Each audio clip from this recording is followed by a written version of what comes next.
And then the real step change for me was going from, I kind of like making money and I kind of like working in the world of business and agriculture, to when I made that big shift to, okay, something in climate was really that next step change, narrowing the cone. And then go to school, interview around.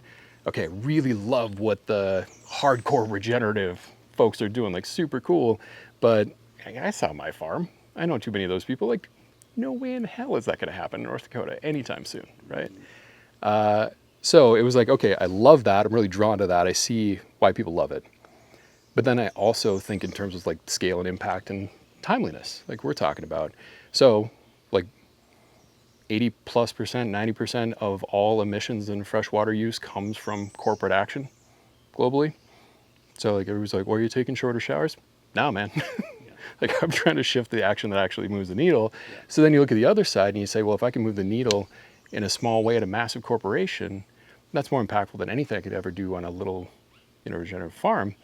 But that was the learning process, right? So like, can I find the sweet spot of that overlap, doing it at scale, but doing it for real, authentically? And that's where I got really lucky, and I found Truterra at Land O'Lakes. And then that was actually probably my best crash course in the corporate world, just because that's a massive corporation, but they had this really, really cool sustainability startup inside of it. So that was another step change, right? So the first big step change of the cone of focus was climate change. The next one was Truterra. Oh man, I think this is it. I'm not still working there, so I guess it wasn't quite it. Right. But the cone got a lot narrower, and it's like, great. And then I found out, I can really put together like an understanding of all the pieces of this value chain. And I learned so much about what drives corporates and just like the decision-making engines that get entrenched. Like you have this massive corporation that's built on a business that is, fairly well established, been around for a long time. And it's just, unit volume and margin. What it really boils down to. And there's, brand equity and stuff like that.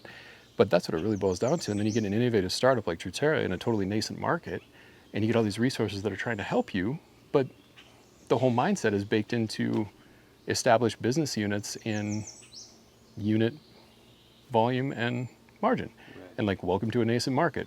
Well, what's the unit? I think it's like a carbon credit. What's that? We're working on telling you what it is, but it's, not tangible. Well, cool, we sell tangible things. So make up a thing that feels tangible, and then let's define margin. Well, that's not really how this business is working. Maybe arguably isn't how it should work, but we understand how you got there. So anyway, that's when I got really lucky. And again, it's just so much like being willing to take a chance sort of on myself, even when it's scary. And met our founder, Dr. Kai Guan, when I was getting a little bit frustrated with just kind of the inability to move at speed in a novel space when I was at Truterra. And knowing that one of the biggest things holding us up was just technological limitations, and then the very, very slow pace of typical, large organizational movement. And they're made that way, and they work for that purpose, but they don't typically work to innovate at the speed that we need to. Yep. So that's where, when I found Caillou, saw the technology that he had built, and just saw this opportunity, it's like, man, I think I could run a company. I think I could be a startup CEO, and me and this guy, like, he's brilliant. I think we can do this. Feels like a fit. And almost immediately, it's like, oh, this is the most at home I have ever felt in work, in life. Was that because of the speed? Yeah, speed and uncertainty, and like, not everybody's built for startup life. Like there's so many beautiful things about it. Like, I don't know, I'm probably not recording this podcast if I'm not into, like, this is so cool. But yeah, it's hard, and it's an emotional roller coaster, and you got to be resilient when it looks like, oh my God, nothing's working, nothing's going to work. That one thing that we really wanted to work didn't. And then 1 hour later, you get this other opportunity that drops in your lap that you go, oh, we can actually capitalize on that because we can move fast.